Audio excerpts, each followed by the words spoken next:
trying to demonize Gypsy Rose and defend Nicholas Godejohn.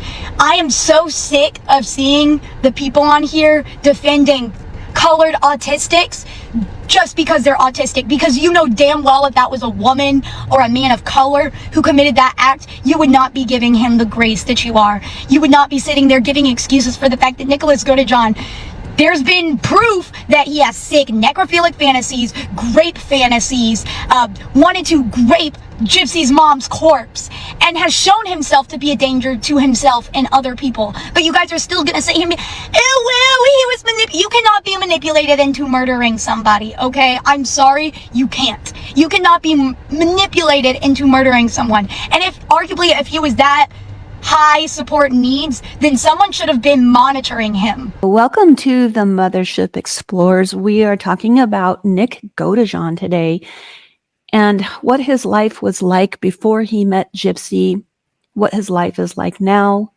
what his life would be like if he was out of prison. I don't think that's ever going to happen. He's always going to be in a controlled situation, but his life could be significantly different if he were in a mental health facility as opposed to prison. For sure. And I'm Katie here from Down the Rabbit Hole at Bedtime. Of course, I'm extremely interested in talking about this subject. I've been covering it on my channel as well. And I have a long history of doing research on autism in prison. In my own personal opinion, our prison system requires in-depth reform. And someone like Nicholas Godejohn is one of the reasons why reform is so required. So of course, when this case first came to light in the public, one of the most interesting issues up for debate was the fact that Nicholas Godejohn is diagnosed as being on the autism spectrum. He allegedly, and it was found to be true in a court of law, committed the actual murder of Dee Dee Blanchard. But many of us are questioning like what his capacity was, what he understood about what he was doing, and could he have been manipulated into performing this act? What are your thoughts on that, Katie? Do you think he could be manipulated into this? This may not be the most popular perspective, but from my point of view, I definitely believe that Nick deserved some kind of understanding from the court about his developmental disability. For me, this whole situation is like a huge nightmare for a family, for a mother of a child with autism. I think there are a lot of us out there that would have a lot of concerns about our child with a developmental disability participating in behaviors once they become an adult that we can't control or maybe stop them from participating in, especially when we don't know about it. So I know that there's a large group of people out there that are very inclined to want support and help for Nick, and I am definitely one of those people. My hope is that this podcast can be, if nothing else, a cautionary tale for parents who have adult children with autism. Not just children with autism. You and I talked about this a little bit. It's not just about autism and the spectrum.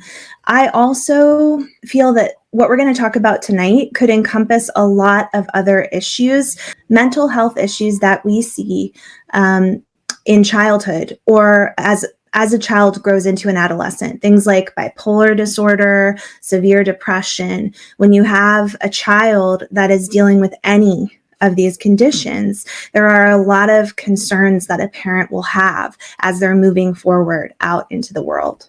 Agree. I shouldn't have been so specific by saying autism. All children, whether they're neurodivergent or not, need guidance, even into adulthood.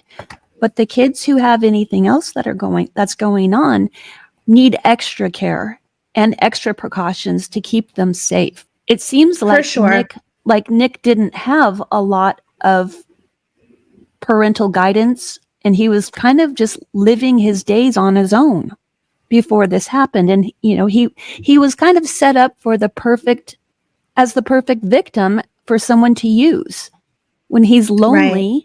And we should say from the beginning that we understand every person is an individual, right? There's such a huge spectrum when it comes to autism. Everybody is so different. We all know, they say constantly over and over again. If you've met one person with autism, you've only met one person. So we understand that everybody's different, and we're not trying to lump everybody into the category of having these kinds of precautions that may need to be taken in their life because they're on the spectrum. But we do know that there's a category of individuals who may need some extra support and help. And for me, I believe that Nick did fall into that category. You and I have talked a little bit about who Nick is. You wrote up a great biography for him. He was born in 1999 in Big Bend, Wisconsin. He was diagnosed as being on the autism spectrum level 2, and he committed his crime at 26 years of age. But his mother reported his developmental age to be around 15 to 16 years old at the time. Right. And true, everybody is unique, everybody is different, but every child needs protection and guidance.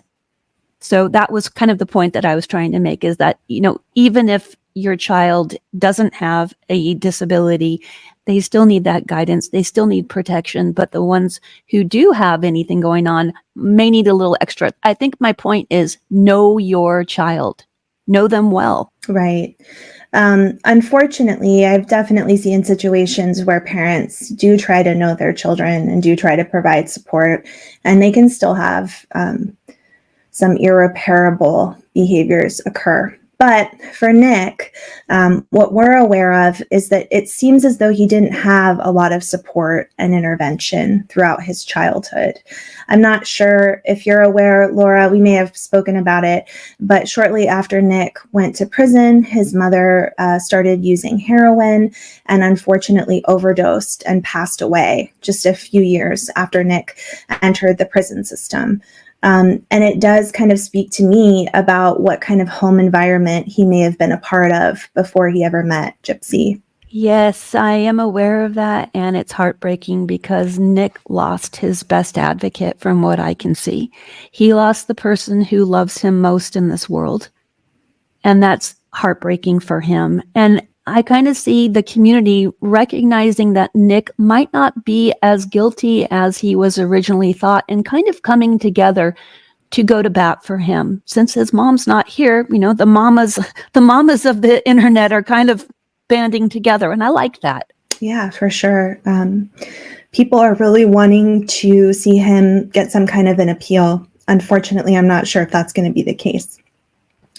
Okay, do you want to talk about what life was like for Nick before Gypsy? The only information that I've been able to find about life for Nick before he met Gypsy was he kind of spent his time at McDonald's just hanging out there for 9 hours a day. And I also saw, because of your video, actually, I saw that Nick liked to talk about music online, and he was trying to connect with people through social media, which is good, as long as he was supervised. And once again, he didn't seem like he was very much. It doesn't seem like he had a lot of friends. His home life wasn't terribly stable, and he used the internet to connect. Right. And actually, in my research, I was able to determine that Nick's parents, his biological parents, are divorced. And he spent part of his life living with his mom and stepdad, and the other part living with his father. It's not clear specifically why. It may have been that for a period of time, they felt that Nick was more manageable at his father's house. And he eventually returned home as an adult to live with his mother. And he was living with her at the time that he committed the crime. Neither one of his parents, this is according to all accounts and the research that has been done about the family, neither one of the parents believed in using therapy or medications. Although I do believe there was a period of time that he was medicated from what I've read, but definitely not before the act with Dee Dee occurred. Right. And without any therapy I have no idea what medications he could possibly need. I have no idea. I can't even comment on that. But with no therapy, he's lacking the knowledge on how to interact with people on a basic level. And he may have trusted way too much. And since there was that lack of supervision, it left him open. I think that Nick might have just gone up to his room upstairs in that attic where his parents lived, his mom and his stepdad. And as long as he was, doing his own thing, they were probably content with it, not paying a lot of attention to exactly what he was doing. Right. And I think nowadays there's a whole litany of therapies available for individuals on the autism spectrum with bipolar disorder. You can even get certain therapies online. That wasn't the case back when all of this happened. But I will say that therapies in general, something I've witnessed is that they're not doled out equally. Especially therapeutic intervention for autism. It may be available in certain states, it may be paid for by certain states, and other people will have little to no access to the therapies that are so essential for many of these children. And even at this point in time, we've developed a lot of interventions, Laura, that have to do with socializing kids on the spectrum, helping them find career paths. There are many opportunities, even online. They may cost money, but there are opportunities there that maybe weren't around when Nick was at the age it would have been beneficial to him. So I am really grateful that we have more opportunities at this point in time. But of course, as always, with almost anything in life, it's always going to be available in greater supply to those who have the finances to pay for it. It also makes a difference as to which state you live in. And as silly as that seems, we're all one nation. It really makes a difference where you live. California offers a lot more than, say, Arizona. It's not necessarily fair, but that's the way it runs. And where you live makes a big difference as to what type of services you're going to get. Right. And a little bit before Nick ended up committing this murder, he started entering into a stage of life that I think, all parents, all mothers can have a little bit of dread over when the hormones come into play in their children's lives, right? But especially when you have a child with any kind of developmental disability or any kind of mental health issue that they're dealing with, when hormones begin to rage, it can complicate what's going on with your child. This is an area that's very difficult for parents to approach with their children who are neurodivergent, because some things are kind of innate in us, and to try to explain it is tough. Trying to explain the boundaries of approaching somebody can be told, you stay so far away, you don't touch them.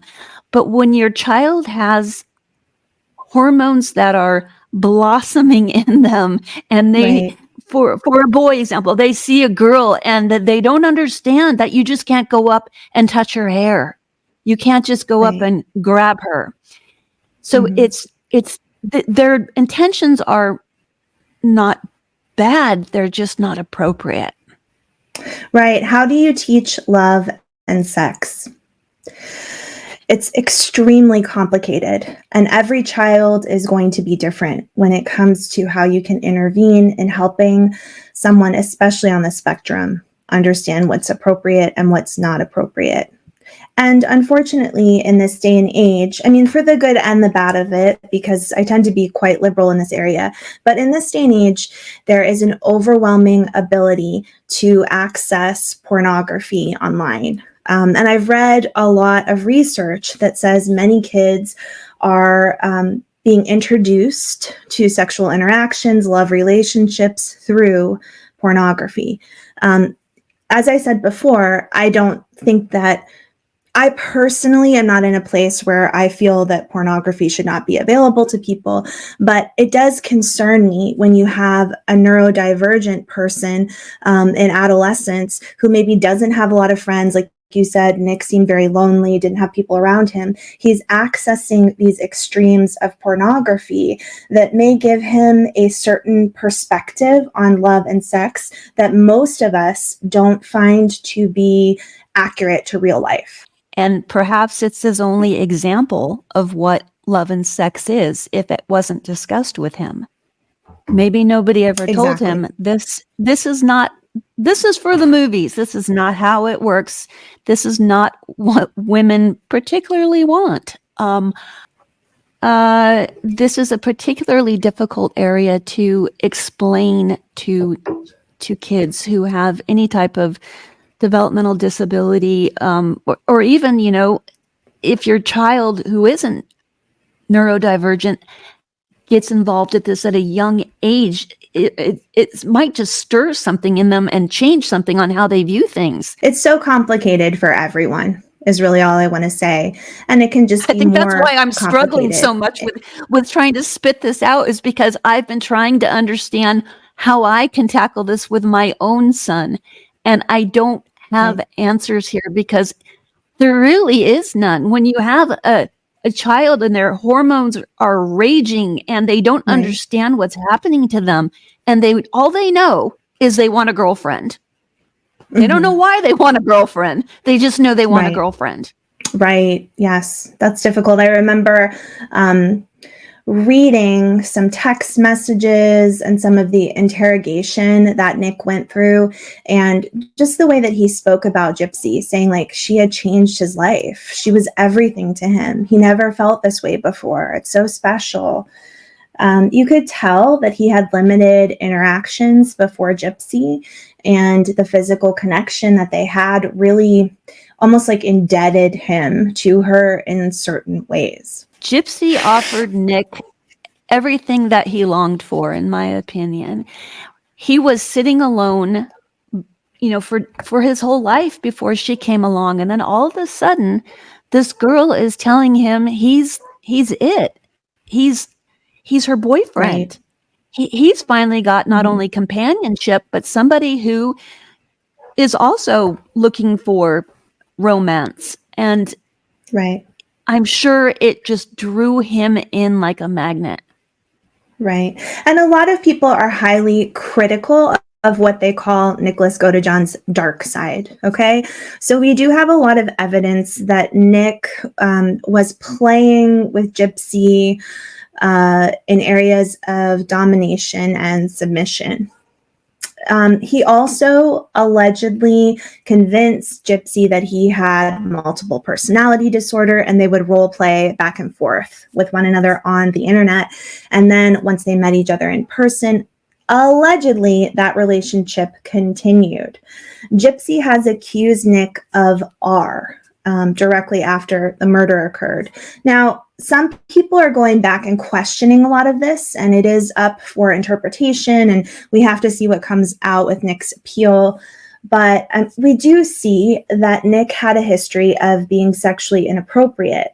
As you mentioned before, Laura, when you talked about him being caught at a fast food restaurant, McDonald's, allegedly watching pornography on a computer and supposedly touching himself inappropriately. So he already kind of had in place something where he did not understand the boundaries of normal society. Right. Maybe nobody ever told him that was inappropriate. He learned the hard way. Right. If he didn't know before, he does now. I found it really interesting. There's one quote from Gypsy saying, "Because I didn't let him rape my mother, I had to agree to let him rape me." If you're agreeing to it, it's not rape, correct? Wow, that's a difficult question to answer, Laura. And that's kind of where a lot of questions come up in this part of the case.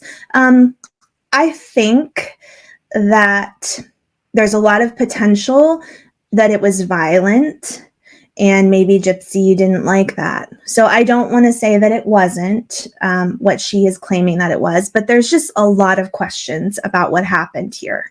So we have to be careful in acknowledging that, yes, there are people who really believe there were some dark things that happened that we can't necessarily address on YouTube. But we're kind of bringing it up to say, even if there were these very dark things that happened, they could potentially be addressed. And there could be some interventions that would teach someone like Nicholas what is appropriate and what boundaries need to be in place. And unfortunately, he didn't have that before the murder. And my biggest issue is I don't believe he ever got it afterwards. He went right to prison, where they are not going to provide the kind of intervention and support and therapy that he needs. It doesn't mean that I'm, wanting Nick to get out and run free. There are certainly a lot of things that need to be reviewed about where Nicholas is in his life and whether or not he is safe to be out in the public freely. Those things need to be looked at closely, but I for sure believe he's not getting the therapy, support, and intervention he needs as prison stands right now for him. I'm sure you're right. Of course, everything that we're talking about is speculation, unless it's a hardcore fact. Anything that I say, like I think or whatever, it's just speculation. I'm kind of looking at this more from a mom's side, the mom of having a child like this. How could this have hopefully been prevented? Or Right. what can other parents do to help prevent it? There's no guarantee, of course, that anything that you do is going to prevent any tragedy. But there are things that you can do to help put in place to hopefully avoid a catastrophe in the future for your child. And even nowadays, there are a lot of electronic devices you can put into place to help monitor what's going on with your kids. Right. I was actually talking with a friend of mine who has a son about the same age as Nick, and he's also autistic. And she was telling me about a device called Angel Sense. Have you heard of that? No, I haven't. It's a little device that actually tracks your kid. And there's a way to put it on them that only a key, it locks, that only a key can get it off. And she was telling me the story of this little girl who had this device on, and mom was tracking her as she walked to school. Apparently, she walked a very short distance, and it was no place is safe, but it was considered a safe area. So this little girl was walking to school, and all of a sudden, on the tracking, it showed her off course and going at a high speed. So of course, mom dials 911 right away, and they're tracking this little girl. Mom can hear what's going on with this little girl, and the people asking this little girl, get this thing off of you. And she's like, I can't, only my mom can take it off. And once they figured out what this thing was, they tossed her out of the van that she had been dragged into. So this device most likely saved her life. It's called Angel Sense. And I'll put the link for the website in the description. That's amazing. Something like that could really help with adult children who don't understand about wandering away. This could be really, really beneficial. For sure. And then you were also talking about some internet programs that provide safety for children online.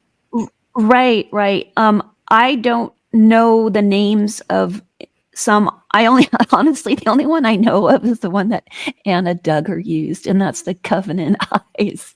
But I'm sure there are other ones out there. Yes.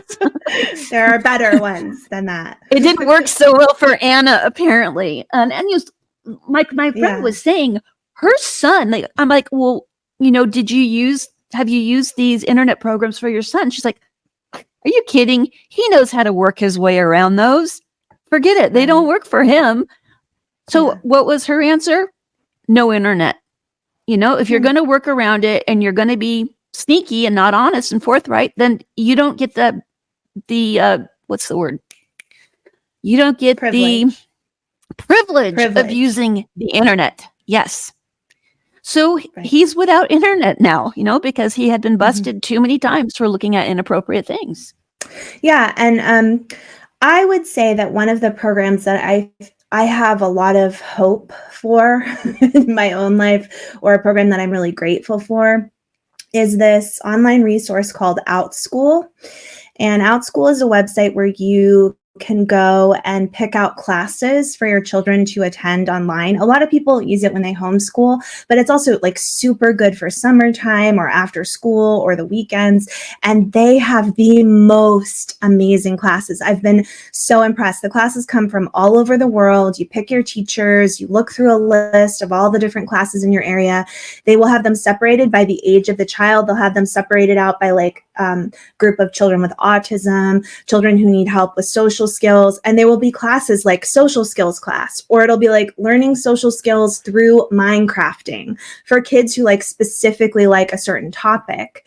And I've even seen classes where it'll be like working on friendships for like 12 to 13-year-old girls, understanding how the world works for children on the spectrum 15 to 18. And this is such an amazing step forward and opportunity for parents who are looking to help their kids but haven't had access to something like this in the past. I've used a couple of the OutSchool classes. Every class is different. Some of them are more effective or better than others, and you do have to pay for them. So once again, it's going to be an opportunity that is available to people based upon their financial ability. But I am grateful that at least there's something like this available now when parents are struggling and really want to help their kids. That's amazing. That sounds like an amazing program. It's called OutSchool. OutSchool. And I first encountered it during the pandemic. Of course, we were living in Mexico. Okay. Schools were totally shut down, and we used some OutSchool classes, and it's just grown exponentially since then. They will even have like specialties for kids who, like, let's say you have a child that's really good in computers. Well, then they'll have classes that'll be like coding for this age group, coding for this age group, coding towards a career, you know, like helping kids kind of move into whatever they're the most interested in. So I just love it. I think it's great. They even have like therapeutic, they'll have therapists that are running groups. It's a great online resource for parents. Sorry, of course, one issue is it's online. But in this day and age, you know, that's something we'd rather have our kids doing positive things online. At least it's something positive that they can do. For sure. For sure. And, you know, even if a parent can't afford something like that, there are a lot of videos on YouTube. I mean, I have seen everything on YouTube. When my son was having some issue, I can't remember what it was. It might have been flying on planes or something. I created a video and put it on YouTube. It was only for him. It was private, but he would go and watch it. And it helped ease like his understanding because it had all the pictures. Kids with autism often respond really well to visual aids. It had, you know, kind of a scenario of what might happen on the plane and how he could best react to it. And it really helped us. So yeah, for sure. There's a lot of options nowadays that weren't around definitely 10, 20 years ago. Right. And you and I have talked a lot about the importance of individualized care, and that would be individualized care. I love it. Yeah, for sure. Yeah. And I mean, one thing with Nick that I think is probably true is I wonder how overwhelmed his parents were in general. You know, if they didn't have the finances, they were divorced, bouncing back and forth between homes. He has some special needs that they're trying to cater to.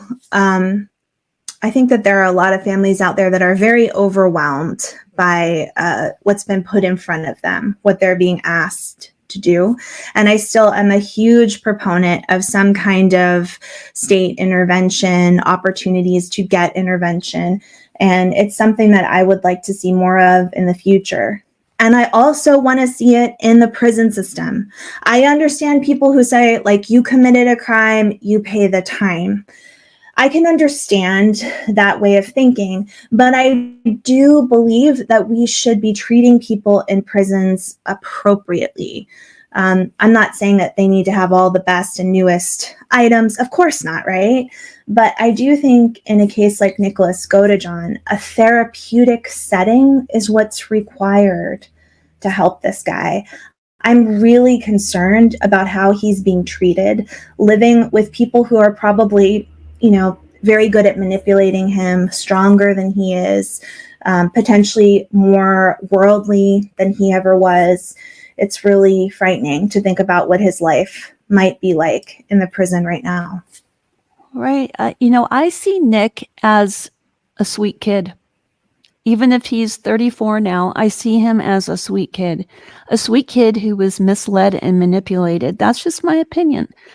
I Right. watched Dr. Phil recently talk about Nick, and this was recently, calling him a monster, a predator. I don't believe that, and I don't think it was very fair for Dr. Phil to go on the record saying this about him. Right. Yeah. And again, It really made me upset. Right. And again, that's based on like a certain narrative, I think, that's developed about Nick that a lot of people are currently questioning, and we need more information. Nick's father, Bobby Godejohn, is stating publicly that more information is going to come out through Nick's attempt to have an appeal. And I really need to see what he and his attorneys have to say. I hope he has better attorneys this time around, if he's even allowed to have the appeal. I hope so. I don't believe he's in the right place, and he's definitely not with the right people.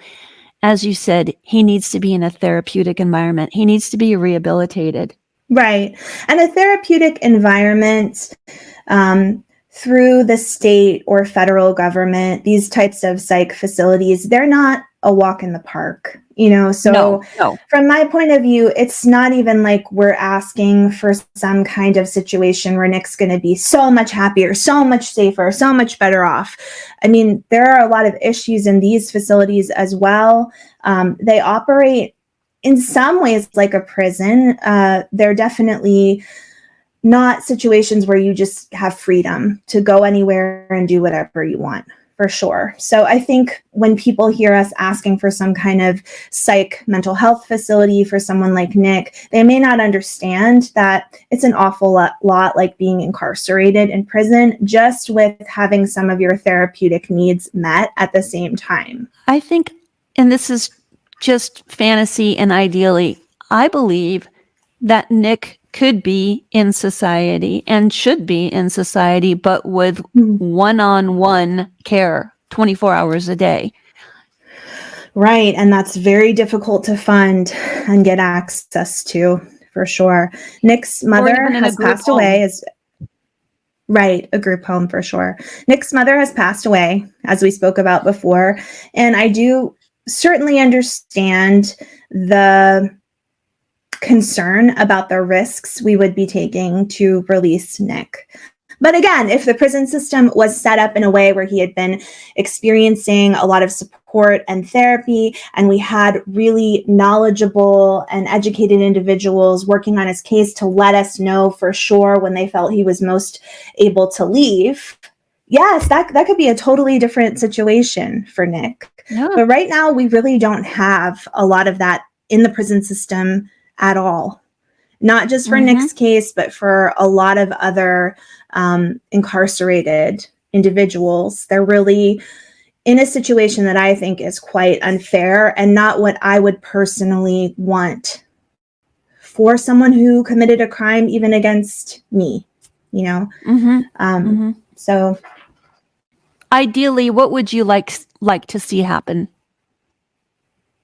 Ideally, what I want to see happen is total prison reform in this country. It would be a huge change. It would take a lot of money. It would take a lot of changes to our culture and the way that we interact with each other. But I want to make it clear, I'm not saying we let everyone go or that we totally transition to doing what they do in some European countries where the consequences and sentences are very short. I just would like a review of what's going on with our prison system, of what crimes people are getting put away for and the length of time that they're serving. I think most of us know that there are just so many cases that make very little sense. People like Nick, who committed murder, could get out before someone who tried to sell drugs on the street because they were starving. And, that's a real problem as well. We need total reevaluation of our prison system. But obviously, it really hits me and hurts me when I look at a young person with some kind of developmental or neurological or mental health issue. What would you like to see ideally happen for Nick? I don't know. What I the ideal situation is that he gets a lot of review about what's going on with him, because I don't know who he is right now. That's a big part of what needs to happen, is someone who is in the right kind of profession needs to get in there and evaluate what is going on with Nick right now. You know, has he become even more dangerous to our society? I mean, we need these kinds of reviews to be done before I could really say, like, I want Nick to be let out. But I will say that I for sure want it to be looked at. I for sure feel that he did what he did, believing he was saving a young girl who needed to be saved. And whether or not he has dark fantasies or other dark thoughts, I mean, this all needs to be reviewed with a psychiatrist. This all needs to be treated through therapeutic intervention and see where we can go with him.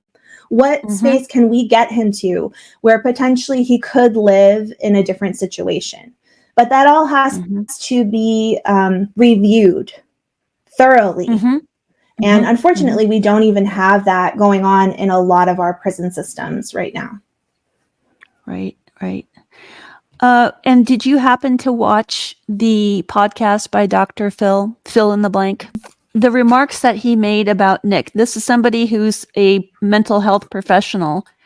I can't help but put out a little tongue lashing to Dr. Phil. Shame on you. Shame on you for making these remarks about Nick.